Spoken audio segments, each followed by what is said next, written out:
माझं नाव हर्ष गायकवाड आहे. मी यांच्या इकडे अँक्युलर स्पॉन्डिलायसिससाठी आलेलो. माझं लोअर बॅकमध्ये खूप पेन होतं. एकदा मी जिमला गेलेलो. माझं वेट लिफ्टिंग वगैरे चालूच होतं, पण एकदा मी खूप एक्सेस वेट घेतलं, अप्रॉक्सिमेट 300 kgs. अँड त्याच्यामध्ये मला लोअर बॅकमध्ये काहीतरी चूक झाली आणि त्याच्यामुळे मला खूप पेन झालं. MRI आणि ह्याच्या थ्रू स्कॅन केलं तर मला मग ते डिटेक्ट झालं की स्पॉन्डिलायसिस आहे. आणि ते होऊन आतापर्यंत 3 वर्ष झालेत आणि माझा एकही दिवस असा नव्हता की मला पेन किलर्स घ्यायची गरज नाही पडायची.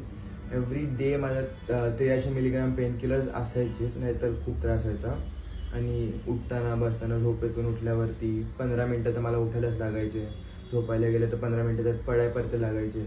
बसून उठायला गेलं तर 4 सपोर्ट लागायचं, नाही तर परत बसून. मी मानेगाव वेदामध्ये आलो, मला सजेस्ट केलेलं, आणि ह्यांच्याकडे माझं पंचकर्मा झालं, पिंडसवेला आणि कटिबस्ती झालं. त्याच्या थ्रू आता ते झालं. मी या महिन्यात डिसेंबरच्या 5 तारखेपासून जॉईन केलं आहे. त्याच्यानंतर 3 दिवस मी काहीतरी पेन किलर्स घेतले, कारण सुरुवातीचं पेन होतंच. पण त्यानंतर आत्ता तारीख आहे 20 तारीख आहे. आतापर्यंत मला एकही पेन किलर घ्यायची गरज नाही पडली. मध्ये एक इन्सिडेंट झालेला, ज्याच्यामध्ये मला जरा म्हणजे एक्सरसाइज झाली, ज्यामध्ये मला काहीतरी 1 किलोमीटर पळावं लागलं आणि बिल्डिंगचं म्हणजे 7th फ्लोअर चढावे लागले. बट ते करूनही माझ्या आजपर्यंत पेन किलर घ्यायची गरज नाही पडली. जे काय त्यांच्याकडच्या औषधानेच मला सगळं बरं होतं आणि अजूनही मला काही पेन नाही त्याच्यामध्ये एवढा.